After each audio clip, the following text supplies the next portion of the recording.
El incuestionable triunfo electoral de Vladimir Putin para seguir liderando por 6 años más a la Federación Rusa es una poderosa señal que se proyecta desde el país más grande del mundo. Vamos a verlo. En ese planeta hermoso que tenemos, aquí arriba, está el planeta, el país más grande del mundo. Rusia, una nación que ha ocupado enormes capítulos en la historia de la humanidad, especialmente en el siglo XIX y más aún en el siglo XX, cuando a pesar de estar permanentemente asediada por ambiciones de todo tipo, ha marcado y mantenido su posición de potencia mundial. Hoy quienes intentan literalmente destruirla, porque así lo han dicho, solo han logrado fortalecerla, y la reelección de Vladimir Putin es muestra de ello.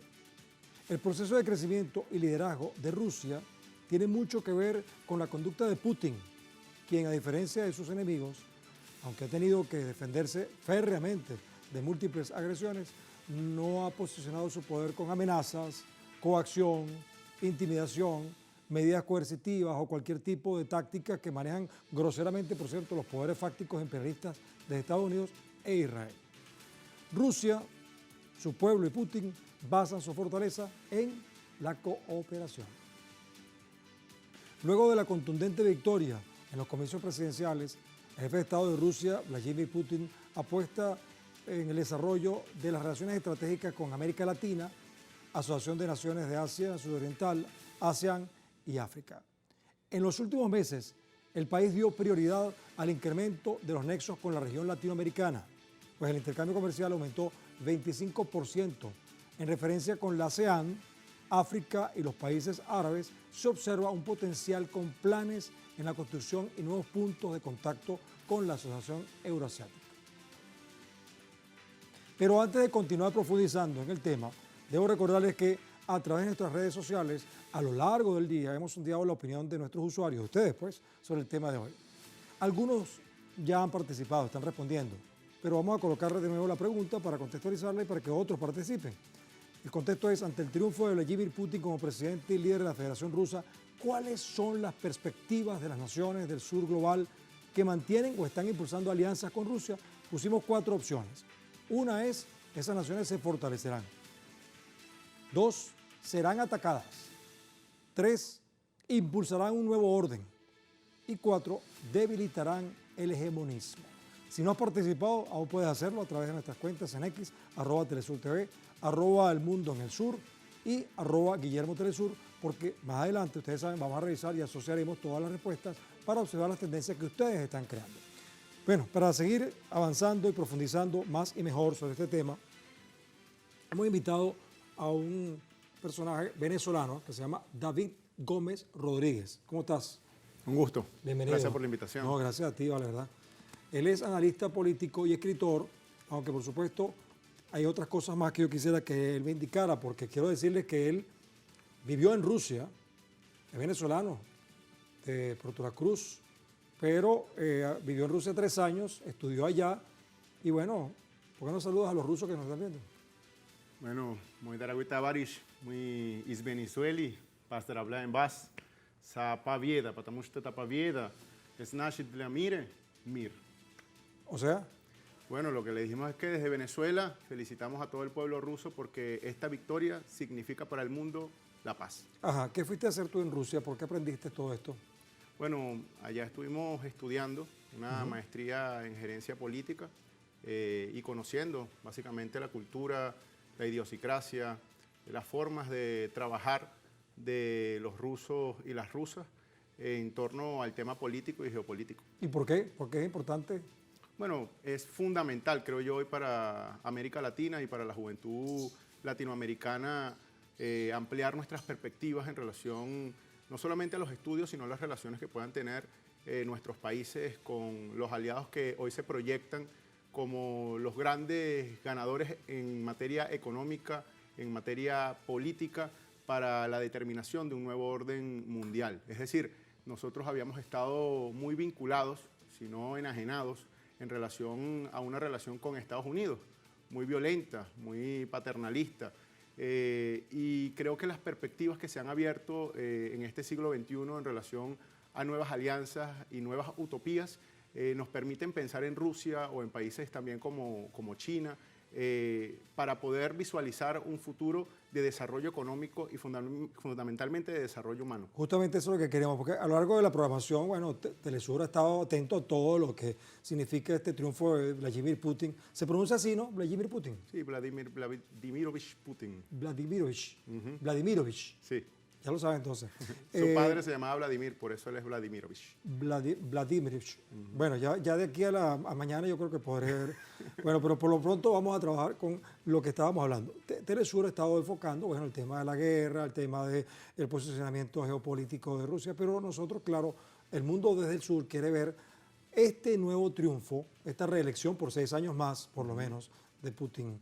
¿Qué significa para el sur global? Cuando decimos sur global nos referimos a América Latina, África, parte de Asia, gran parte de Asia, o sea, ese sur que está aspirando a un cambio de modelo en el planeta. Sí, además que el sur global constituye una categoría de carácter político que reposiciona desde el punto de vista semiótico la forma en la que trataron a los países subdesarrollados o al llamado tercer mundo, ¿verdad? Claro. Entonces, el mismo hecho de que exista el concepto ya redefine nuestra posición dentro del contexto global. Es decir, hoy el sur global constituye un bloque de países que determinan también y que asumen importancia en el desarrollo de las fuerzas productivas, en el desarrollo económico y en el desarrollo geopolítico a nivel mundial. Hoy, por ejemplo, sería innegable pues desechar, o sería incorrecto desechar desde el punto de vista político a Brasil en el escenario internacional. Además que está dentro de los BRICS, ¿no? Por supuesto. Está, por supuesto, la dentro B de de los BRICS es Brasil. Y está vinculada de manera muy estrecha con Rusia, gracias a esto desde el punto de vista económico. Debemos decir, además, hace escasos días estaba justamente Venezuela celebrando pues esa relación de carácter muy estrecha y estratégica de amistad que tiene con Rusia. Y solamente el hecho de que nosotros hoy celebremos con esa palabra las relaciones con Rusia implican una relación distinta a la que se tenía con el imperialismo norteamericano. Justamente, vamos a ver cuál es la relación, bueno, aquí una síntesis de lo que tenemos con respecto a Venezuela, porque vamos a tratar de ver algunos países, pero no nos va a alcanzar el programa para todo, pero el estatus de las alianzas estratégicas entre Rusia y diversos países, como la que estás construyendo tú con Venezuela, por ejemplo, una nación con la que comparte el ser blancos de medidas coercitivas unilaterales, que los poderes fácticos, por ejemplo, en el caso de Rusia son como 15.000, no sé, en el caso de Venezuela son casi 1.000 de medidas coercitivas unilaterales que los poderes fácticos instrumentan desde los escenarios políticos de Estados Unidos y algunos regímenes de Europa, incluso monarquías, por cierto. Según el medio Al-Mayadin, estamos viendo ahí en pantalla, en español, Venezuela celebra relaciones con Rusia y valora membresía en los BRICS. Señala que el canciller de la República, Iván Gil, calificó las relaciones bilaterales como una cooperación, como tú lo decías, estratégica que ha alcanzado grandes logros en las áreas de alimentación, turismo, tecnología y comercio, por decir entre otras, porque también podemos hablar de la parte militar.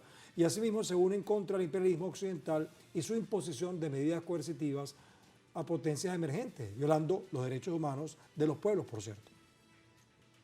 Bien, ¿cómo percibes la relación con Venezuela? Y Venezuela, además, no solamente como país, sino Venezuela como bisagra, ¿verdad?, del continente latinoamericano y con otros países del mundo. Lo primero, indicar la importancia desde el punto de vista energético de la alianza entre estos dos países para el mundo. Venezuela, el país con las reservas de petróleo más importantes de todo el planeta, pero que además se encuentra literalmente al lado, frente a Estados Unidos, que es uno de los adversarios declarados de manera muy directa de Rusia, ya lo entendemos desde los tiempos de la Guerra Fría.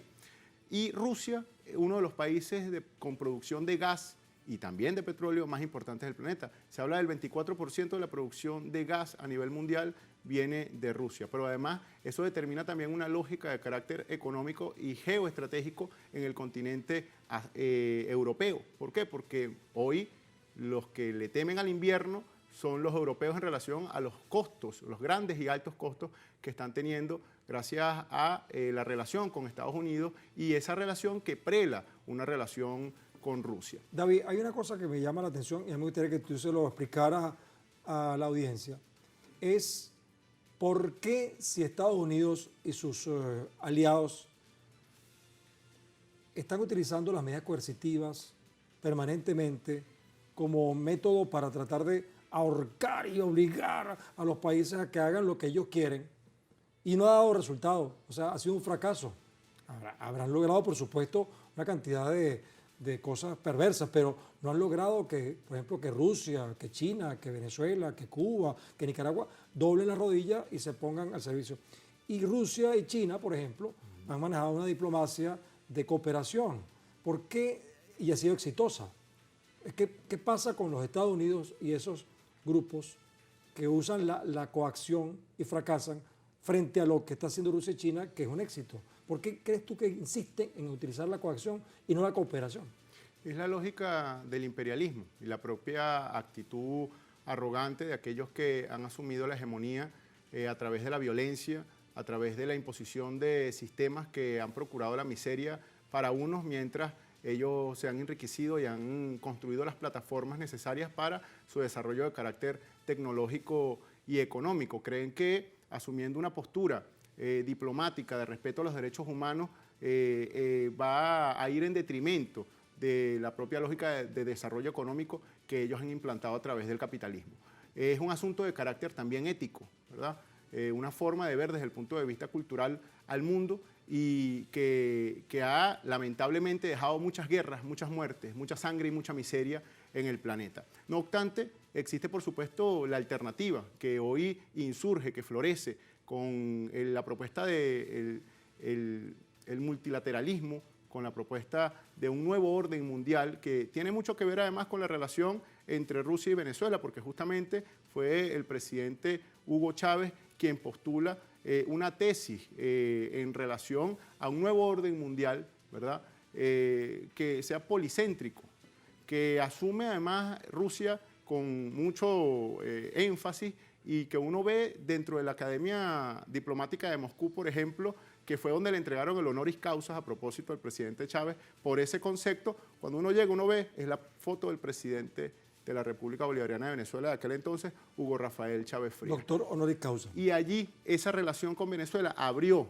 las puertas hacia una nueva relación con América Latina, porque debemos recordar que una relación muy estrecha que existía con Rusia era la de Cuba, pero es una Cuba bloqueada, Claro. sin quizá la capacidad desde el punto de vista de la maniobra política y económica en todo el continente. Venezuela sí vino a generar una influencia determinante a través de una política Veamos energética. ahora, David, otro tema, otro país bolivariano además. Y teníamos también a Bolivia, que me interesaba mucho ese tema por los litios, pero Rusia también ha sostenido relaciones estables con Bolivia y reafirman sus lazos de hermandad y cooperación bilateral. En enero de 2021, ambos gobiernos retomaron las relaciones bilaterales e impulsaron sus acuerdos en materia de hidrocarburos, el litio y usos pacíficos de la energía nuclear. En el país altiplánico laboran las corporaciones Gazprom y Rosatom, esta última vinculada al Centro de Investigación y Desarrollo en Tecnología Nuclear para aplicaciones médicas, desarrollo e investigación científica. E igualmente la empresa rusa Uranium One Grab tiene un acuerdo con yacimientos de litio bolivianos para construir una planta piloto semi-industrial con tecnología de extracción directa de litio en el salar de Uyuni, en Potosí, y producir 25.000 toneladas de carbonato de ese metal, carbonato de litio. Bueno, ahí está. Rusia observó a Bolivia como una fuente inmensa de este material y, bueno, entrar en la guerra de las tecnologías, ¿no? No está alejado de la lógica que planteamos anteriormente con Venezuela, porque constituye una plataforma de desarrollo. Recordemos que en América Latina se fundaron organizaciones como la CELAC, como el ALBA, que nos permitieron también hablar de tú a tú con potencias de carácter económico y en este caso con Rusia y establecer acuerdos que nos permitieran el desarrollo mutuo y ampliar además las capacidades desde el punto de vista comercial que existían entre nuestros países. Pero también es una cosa determinante enfatizar la relación de carácter cultural, ¿verdad? Porque a veces nos centramos en las relaciones energéticas, ¿verdad?, o las relaciones de carácter militar, pero resulta que hoy día la cantidad de estudiantes latinoamericanos que están yendo a Rusia es impresionante. Y el interés, bueno, de Venezuela básicamente estamos enviando anualmente 200 estudiantes a universidades rusas. ¿Para qué áreas, por ejemplo? Áreas priorizadas para el desarrollo nacional, como ingenierías en materia agroalimentaria. ¿Regresan a Venezuela? Regresan, bueno, yo soy una prueba, aquí estoy. Miren, entonces, también el gran interés que tienen los rusos hoy por América Latina y particularmente por, no solamente por acceder al mercado, sino por acceder a la riqueza cultural latinoamericana y del idioma español. Vamos a hablar de una relación que es, bueno, longeva, que es la de relación de Rusia con Cuba.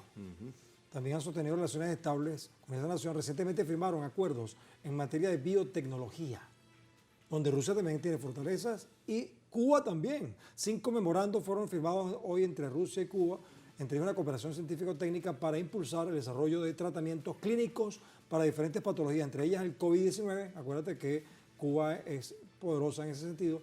Asimismo, la alianza busca innovar a través de una vacuna terapéutica contra el cáncer de pulmón avanzado.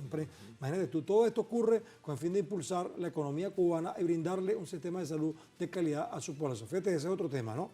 La cooperación en materia de salud y la salud, además de servir, por supuesto, para curar gente, también sirve para desarrollar económicamente a los pueblos, porque todos esos procesos son costosos y generan ingresos. Bueno, Cuba tiene una experiencia en relación con llevar gente a Cuba para ser curados y eso es ingreso para ellos también. Claro, 2 palabras fundamentales, Abdala y Sputnik. Las 2 vacunas. Las 2 vacunas. Son una muestra, uno, del potencial desde el punto de vista científico y de la cooperación que se viene desarrollando a través de las ciencias médicas y 2, también una muestra de solidaridad con el mundo. No solamente el desarrollo tecnológico, sino la propuesta desde el punto de vista ético que asumen a través de ese desarrollo tecnológico. Algunos pretenden utilizar el desarrollo tecnológico únicamente como un mecanismo para el enriquecimiento. Y si bien deben existir procesos de carácter comercial, de intercambio, también es cierto que deben crearse, como bien lo hemos hecho en América Latina y en las relaciones a través de la diplomacia bolivariana de paz con diferentes países, mecanismos de cooperación que incluyan una visión social, que incluyan una visión desde el desarrollo humano. Cuba es muestra y es prueba de que es posible hacer esto. Y fíjate que tú dijiste 2 palabras, las 2 vacunas, la cubana y la rusa, y faltó hablar de la China. Y los 3 países estaban prácticamente, en algunos casos, regalando las vacunas, entregando, donando las vacunas, mientras que Estados Unidos y los otros países, viviendo una crisis incontrolable con respecto al COVID en sus países, además estaban cercenando en la compra de vacunas a otros países, como el caso de Venezuela, por ejemplo. A través del bloqueo y de las sanciones. O sea, fíjate la diferencia, ¿no? Coacción y cooperación. Ahí es donde vemos el talante del líder mundial del presidente Vladimir Putin. Después y es donde además constatamos el horizonte que tienen en relación al sur global. Damos la vuelta a donde iniciamos. Justamente uno de los intereses más importantes de Rusia, que no es nuevo, es desde la Unión Soviética, su relación con el África. Mira, vamos para allá, justamente, porque te crees, vamos a salirnos de América del Sur, vámonos ahora a África. El líder del Kremlin reitera su compromiso con los líderes africanos en la exportación de granos. Incluso les ha regalado toneladas. A mitad del año 2023, Rusia exportó casi 10 millones de toneladas de granos a varios países de África, a Burkina Faso, a Zimbabue, a Malí, a Somalia, a República Centroafricana y Eritrea, a las cuales suplió sin costo alguno. Se los regaló, porque hay un tema de hambre allá en África. También ofreció su apoyo al continente para convertirse en uno de los socios claves del mundo multipolar y ayuda humanitaria. Otra muestra más de cómo cooperar crea un liderazgo, a diferencia de un liderazgo bajo la coacción. Y mira el contraste. Esta situación de carácter de crisis agroalimentaria que existe actualmente, particularmente cuando hablamos del trigo, y de algunos granos tiene que ver mucho con pues la guerra que ha pretendido atizar la OTAN en contra de Rusia en el caso de Ucrania. Y vemos el contraste de los países europeos en relación a la responsabilidad y sobre las consecuencias que ha generado este conflicto. Por ejemplo, nosotros vemos hoy a una Europa que cada vez se asoma más o se acerca más al empobrecimiento, quizá no de los países que más conocemos, pero por ejemplo países como Lituania y países como Grecia terminan muy afectados por la falta de gas, que es mucho más económico si se accede al gas que lo iban ruso. a recibir a través del Nord Stream, pero como sabotearon. Alemania se plegó a la orden de Estados Unidos, pues entonces no solamente lo cortaron, sino que lo destruyeron. Exactamente, pero además de eso, bueno, el presidente Putin lo respondió muy bien en su entrevista con Carson. Le dijo, ¿y quiénes dañaron el Nord Stream 2? Y le dijo, ustedes, la CIA. Pero mira esto, con lo que hablabas del África. Una de las zonas más productivas en Euroasia es justamente esa zona que queda en el sur de Rusia y que está también en Ucrania. Por lo tanto, afecta el suministro de alimentos a nivel mundial. Y una de las zonas que más se ve afectada es el África. El presidente Putin, viendo la consecuencia del conflicto en el que él también es parte, entonces asume una posición también bastante ética y responsable frente al problema y lo enfrenta asumiendo una política de solidaridad a través de la entrega de granos a los países menos favorecidos. Sí, porque también estaba pasando algo, David, que es que se abrió un corredor para enviar granos, incluso para que Ucrania pudiera sacar sus granos, y se lo cogió Europa, no lo mandaron a África. Gran parte se la cogió Europa. Mira, vamos bien con el tiempo, pero sí me gustaría, David, que ahora viéramos cuáles son los desafíos claves de Rusia en este escenario, en el contexto de lo que estamos hablando, ¿no? El aspecto político, económico, social, de cooperación. De cara a sus próximos 6 años de mandato, el presidente Vladimir Putin, ¿cómo que se dice? Vladimirovich Putin. Vladimirovich Putin, a partir de mañana va a empezar a escuchar a narrar las noticias así. Vladimirovich Putin aseguró, Vladimir Vladimirovich Putin.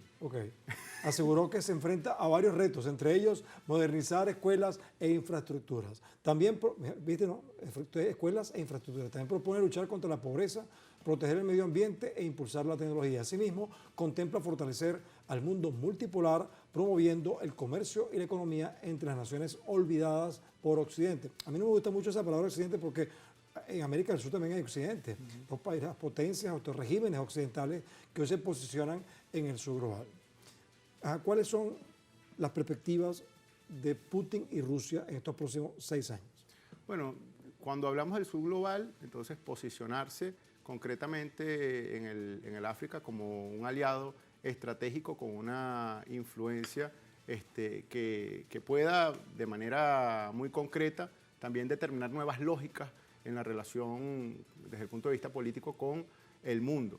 En el caso del Asia, bueno, fortalecer y consolidar las relaciones económicas que viene desarrollando y que actualmente son fundamentales también para Rusia en un contexto en el que Europa y Estados Unidos básicamente siguen procurando sanciones que afecten desde el punto de vista económico al pueblo ruso, y son países justamente como la China y como la India las que vienen desarrollando los mecanismos de cooperación comercial que permiten que la energía rusa siga comercializándose en el mundo, y particularmente con América Latina, pues ahí es ampliar, creo yo, las relaciones no solamente de carácter comercial, sino desde el punto de vista geopolítico, en el entendido que justamente nosotros somos los vecinos de Norteamérica. Entonces ahí hay una importancia también de carácter militar que los rusos tienen muy en cuenta a la hora de mirar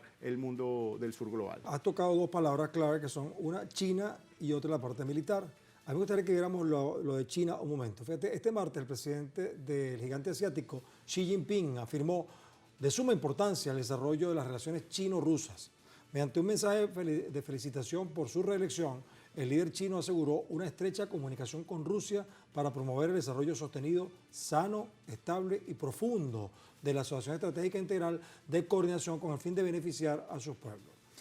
¿Qué pasa con Rusia y China en el concierto mundial? O sea, en el nuevo orden mundial, porque ambas naciones tienen una gran fortaleza militar, una gran fortaleza económica pero al mismo tiempo tienen una gran fortaleza en los términos de liderazgo por cooperación y de alianza con los países, digamos, en vías de desarrollo. O sea, ¿qué significa Rusia y China juntos en este proceso para el resto del mundo e incluso para bajar el hegemonismo del capitalismo y el imperialismo norteamericano y europeo? Son inequívocamente los liderazgos del nuevo mundo. Son la vía por medio de la cual la hegemonía del imperialismo norteamericano va a dejar van a de estar surtir. juntos. Van a estar juntos. Lo saben clarísimo. Es así, y no solamente ellos, sino que eso es todo un bloque. Incluso el propio presidente Vladimir Putin, ha desarrollado una propuesta también desde el punto de vista económico, en donde está hoy ya planteando la superación del dólar y planteando plataformas que en el caso del desplome de una economía basada en el dólar, pues tenga no solamente China y Rusia y sus aliados, sino el sur global como grandes amigos de estos países para poder comercializar a nivel internacional. Ya está prefigurado, muchísimos analistas a nivel mundial han hablado del desplome de la economía dolarizada en el mundo y es Rusia justamente la que está asumiendo la vanguardia en relación a una nueva plataforma tecnológica para afrontar ese futuro que es parte del desplome del capitalismo. Mira, pero hemos hablado de Putin, pero no hemos dejado hablar a Putin, a Vladimir Putin. El mandatario nacional ruso hizo un llamado al fortalecimiento de la patria, justamente tomando posesión, bueno, todavía no tomó posesión porque es un acto protocolar, pero en la reelección, pues. Vamos a escuchar a Putin. Los dramáticos acontecimientos que está viviendo el país tienen que ver con la situación actual, con el hecho de que tenemos que luchar literalmente con armas por los intereses de nuestros ciudadanos. Tenemos grandes planes de desarrollo y la gente lo sintió y vino a crear las condiciones para el desarrollo y el fortalecimiento de su patria, Rusia. La gente de Rusia, ¿cómo se siente con Putin? Bueno, ya los resultados hablan por sí, pero sí tú solos. cuando hablas con ellos, que es más, quedó una infidencia, él me dijo, está casado con una rusa, tiene una hija rusa, así que es más fácil entender qué pasa, ¿no? Cuando tiene que comprar leche, pañales, qué sé yo. ¿Cómo se siente la gente en Rusia ante la figura de Putin, no? Bueno, primero Putin fue el líder que logró la unidad nacional. Luego de una situación bastante crítica con la caída de la Unión Soviética, un tiempo que fue muy doloroso y muy difícil para los rusos y las rusas, Putin reavivó el espíritu nacional ruso y eso lo posicionó como un gran líder para toda la nación rusa. Asimismo, la anexión o la recuperación de Crimea como territorio constituye también un hito para los rusos que se recordará por la historia. Hoy se está cumpliendo años de eso. Se conmemoró justamente 10 años de la recuperación de Crimea y creo que... Y fíjate que querían atacar el puente de Crimea en estos días, o sea, como para crear una situación de crisis emocional histórica, ¿no? Con actos de terrorismo que básicamente son una amenaza permanente contra Rusia, no solamente son las sanciones. Tratando de desmoralizar a la gente. Exactamente. Y bueno, lo otro es también pues, la posición de Vladimir Putin en el mundo hace que los rusos también se sientan importantes para el mundo. Claro, es un poco lo que pasa con los gringos, pero a la inversa. O sea, me parece que muchos gringos se sienten felices, fuertes, porque los Estados Unidos se la pasan haciendo guerras y matando gente. Pareciera que hay una conducta. De hecho, los candidatos presidenciales, mientras más hablen de guerra, parece que más se fortalecen en los Estados Unidos. Mira, nosotros hicimos una encuesta. ¿Tú viste que hicimos una encuesta? Sí, te respondo, las 4. Bueno, vamos a ver que la gente responda y después tú me haces tu comentario. Ante el triunfo de Vladimir Vladimirovich Putin como presidente y líder de la Federación Rusa, ¿cuáles son las perspectivas de las naciones del sur global que mantienen o están impulsando alianzas con Rusia? Teníamos 4 opciones. Una es, ¿se fortalecen? Bueno, resulta que 42% dice que se van a fortalecer. 12% dice que van a ser atacadas. 35% dice que se va a impulsar un nuevo orden. Y 12% dicen que van a debilitar el hegemonismo. Yo creo que las 4 son válidas, ¿verdad? Las 4. Las 4. Absolutamente, quizá con el que la población o los usuarios ven es que con mayor conflicto. Sí, es que se va a fortalecer, pero se ve con mayor conflicto, es que se van a atacar, ¿verdad? Entonces, vemos, por supuesto que se van a atacar. Todos los países que hoy apunten al desarrollo de una nueva lógica para las relaciones económicas mundiales y desde el punto de vista geopolítico y económico, están asumiendo una posición política frente al imperialismo norteamericano y frente a la forma de dominación que han utilizado desde el punto de vista económico para doblegar a los pueblos. Por lo tanto, constituyen una amenaza. Es por eso que existe el decreto que declara una amenaza a Venezuela, no porque tengamos bombas nucleares, sino porque constituimos un proyecto que afronta de manera directa los problemas de carácter social y que revierte la lógica de las relaciones tal y como se llevaban con Norteamérica. Y además, si Venezuela es amiga de Rusia y Rusia es una amenaza para Estados Unidos, obviamente Venezuela también es una punta de lanza de esa amenaza. Mira, de verdad que estoy muy agradecido, David, porque he venido, creo que ha sido muy interesante tu conversación con nosotros, pero yo te quiero decir algo en nombre del equipo. Hoy el presidente de la Federación Rusa, Vladimir Vladimirovich Putin, amanece con un nuevo y más potente mandato para liderar los cambios que no solamente Rusia está encaminando, sino las transformaciones que están impulsando las naciones que están propiciando un cambio en el orden mundial. En este momento, en los países que han vivido bajo la amenaza y explotación neocolonial imperialista, que han impuesto Estados Unidos, monarquías y regímenes capitalistas de Europa, sus pueblos están observando que una manera de liberarse y de crecer es aliarse a quienes brindan cooperación y no coacción. Es un proceso sociopolítico y por ende cultural. Así que deberá pasar por una etapa de decantación seguramente en términos históricos. Pero cada día está más claro y a la vista que el ascenso y fortalecimiento de liderazgos como el de Putin en Rusia están creando una expectativa positiva para los pueblos que también buscan cambiar, mira David, el mundo. Desde el sur. Desde el sur. Oye, estás aprendiendo. Ah.